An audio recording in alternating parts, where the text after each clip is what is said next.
Pandora's Hope. My name is Yoriko. Ever since I was old enough to understand, my father was absent and my mother raised me alone. My mother was a teacher and had wanted me to become a teacher since I was little. Before I started elementary school, I asked her why I had to become a teacher.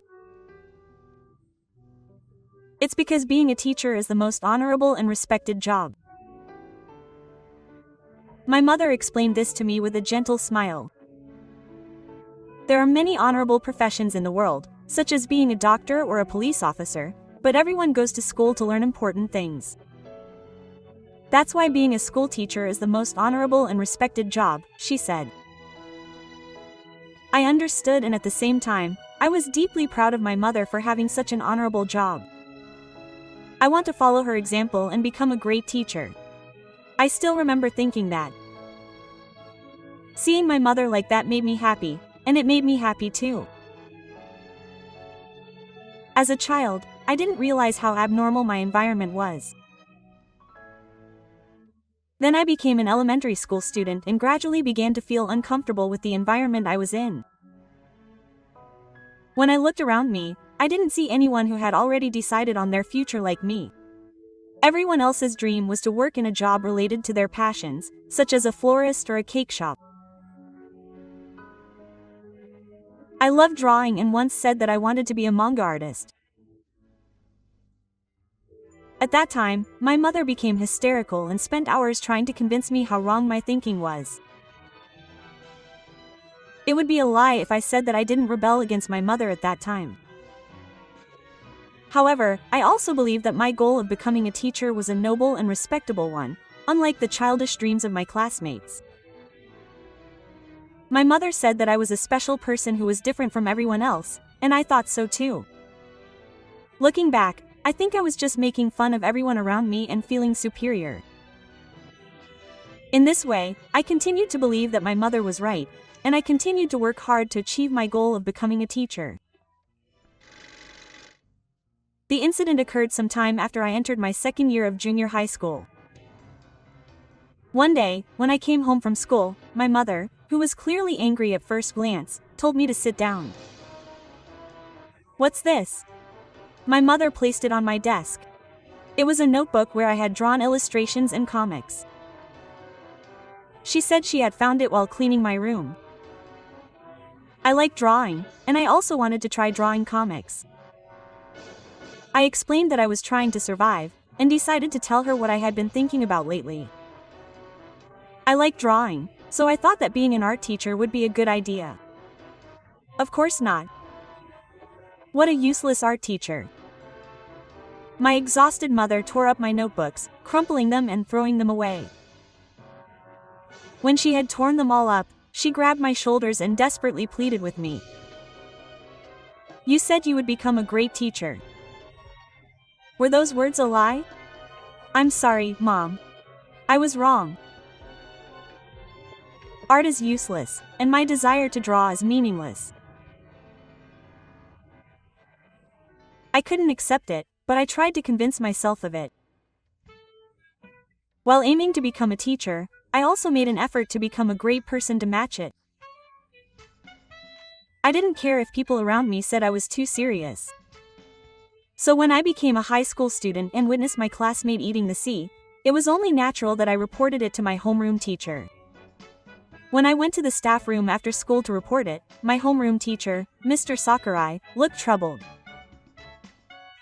"Oh, eating the C. That's something," but I was angry at his attitude, as if it was no big deal. To begin with, I had always hated Mr. Sakurai. He was supposed to be a teacher who guided his students, but he was sometimes late to class and was too lenient with them. The other day, I let a student who brought his smartphone, which is prohibited on the highway, go unnoticed. I have never respected Mr. Sakurai. I can't imagine him being in the same classroom as a great teacher like my mother. That's enough. I won't rely on him. As I left the staff room, I thought to myself, if he's a teacher like that, he should just quit. Then, one day, a while later, I was summoned by Mr. Sakurai. This is what I'm talking about. He said that and took out a piece of hair. It was the East Asian test paper for today. It had been left with the back side facing up, with the scribbles that had been forgotten to be erased. No, I thought it was a good idea. Is this the path I'm going to take in the future? At that moment, I was shaken and my face suddenly became hot. Because that first glance that my mother got mad at me for was a hobby that I couldn't let anyone know about. Of course not. I'm going to be a great teacher. Wanting to make a living doing what I love. That's just like a kindergarten kid. I don't think being a teacher is the only great job. Maybe I just think that way because my teacher isn't a great teacher. I thought he was exaggerating, but I couldn't stop him. I felt ashamed, thinking that this was no different from a child's blunder. But the teacher didn't get angry and just laughed, saying, "Maybe that's true," as if troubled. But I want you to remember this. You don't have to give up on what you like. That's not what a great teacher like me should say. Even though I thought that, for some reason, the teacher's words made me want to cry. The teacher's words grew stronger inside me as I had free time. While aiming to become a teacher, I sometimes looked up how to become a manga artist online in my spare time during my studies. But that wasn't good. It was because my mother was checking my search history. What's going on? Please explain. It's not like that. I'm interested in other jobs too. That was the best I could do. I couldn't tell her that I wanted to do other jobs, so I tried to tell her how I felt. But I wasn't even allowed to do that. Come on, why don't you understand? My mother, who was hysterical, continued to attack me loudly. At this point, there was nothing I could do. All I could do was wait for my mother's storm of explanations to die down. After about 10 minutes of this, she hugged me tightly. I'm sorry, from now on. But I'm thinking of you. My mother held me tightly in her arms as she wept. I was distracted by my mother's words and thought about wanting to see Professor Sakurai. Time passed and I entered the university my mother wanted me to go to. I worked hard to earn credits and even went on teaching practice so that I could work for the school lunches. My mother was very satisfied with me. But behind the scenes, I was trying my best to find a way to make a living as a manga artist. It all started when I consulted Professor Sakurai, and his support continued even after I graduated. Apparently, he himself had once given up on being a manga artist because he felt he lacked the skills. He is knowledgeable about the industry and has been very supportive. His job also made him sensitive to trends among young people, such as high school students, which helped me a lot. Aiming to become a teacher while also not giving up on the path to becoming a manga artist simply required twice as much effort. To be honest, there were many times when I felt like giving up. But the joy of not having to give up on what I loved kept me strong. In this way, I achieved a certain level of success, and the time finally came. This time, I would convince my mother. My heart was racing with excitement at the prospect of a battle I absolutely could not lose. When I told my mother that I would not become a teacher but would instead live my life as a manga artist, she became furious. Are you still saying that? Come face to face with reality. I am looking at the truth. I placed a stack of materials I had prepared to convince her in front of her and began to explain. I had been posting short manga on social media and had gained quite a few followers. I had detailed data on how much buzz I had received, and I had business cards from publishers who had contacted me. I had also explained that I was already earning a considerable amount of money from my manga. My mother was still not convinced and became hysterical again. I will never forgive you, so you will become a great teacher like me. My mother tore up the materials in front of her and threw them all over the place. But I was no longer intimidated. I looked her straight in the eye. Are you a great teacher, Mom? Of course. Not. What are you talking about? Despite her words, my mother's face was distorted with fear.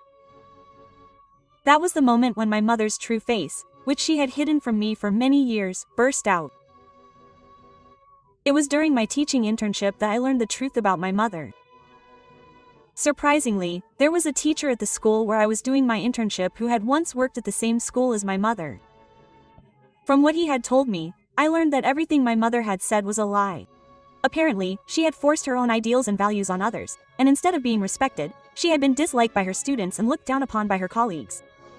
The great teacher that my mother had portrayed at home was probably the image she had longed for and admired. And she had tried to make her dream of becoming the ideal teacher that she had failed to achieve come true by forcing it on me.